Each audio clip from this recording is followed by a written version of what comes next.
وزارت خزانہ کی قائمہ کمیٹی کے چیئرمین کیسر احمد شیخ کا کہنا ہے کہ پاکستان اکیلے اس صورتحال سے نبردآزمان نہیں ہو سکتا۔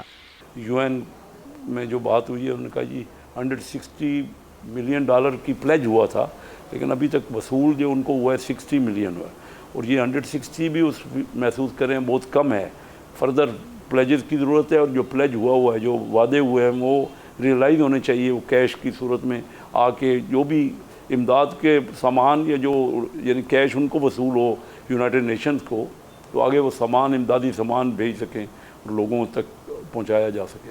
اس وقت جبکہ جاوید شمس جیسے ہزاروں بڑے اور چھوٹے تاجر اشیاء کی قلت کے حوالے سے پریشان ہیں، ماہرین معاشیات کا خیال ہے کہ ان مسائل کا فوری حل مشکل ہے، لیکن بہتر حکمت عملی کے ذریعے ان نقصانات کے اثرات کو محدود ضرور کیا جا سکتا ہے۔ گیتیارہ انیس، وائس آف امریکہ، اسلام آباد۔ پاکستان میں بدترین سیلاب کے باعث ملک کے جنوبی علاقوں میں ریلوے کا نظام دھرم بھرم ہو گیا ہے۔ ریل گاڑیوں کی بندش سے مسافروں کے علاوہ جو لوگ سب سے زیادہ متاثر ہوئے ہیں وہ کلی ہیں۔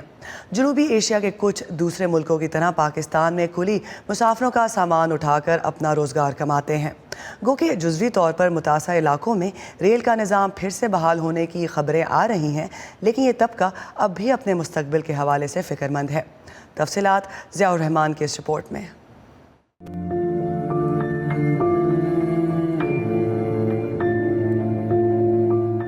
یہ ریڑیاں ہم نے باندھی ہوئی ہیں، کام نہیں ہے، صبح آتے ہیں سارا دن بیٹھ بیٹھ کے چلے جاتے ہیں۔ سندھ میں اور بلوچستان میں سیلاب آیا ہوا ہے، وہاں لوگ پانی کی وجہ سے ڈوب رہے ہیں، اور یہاں ہم لوگ روزگار نہ ملنے کی وجہ سے ڈوب رہے ہیں۔ کراچی کی ٹرینیں چلتی تھی، کوٹے کی ٹرینیں چلتی تھی، یہ بڑے روٹ کی چلتی تھی تو ہمارے کو کچھ مل جاتا تھا۔ ابھی ہم صبح کو آتے ہیں، شام، اسی لیے خالی ہم گھر مڑ کے جاتے ہیں۔ یہ ہم کہتے ہیں کہ مالک یہ ہمارا راستہ حل کر دیں، ہماری ٹرینیں چل جائیں۔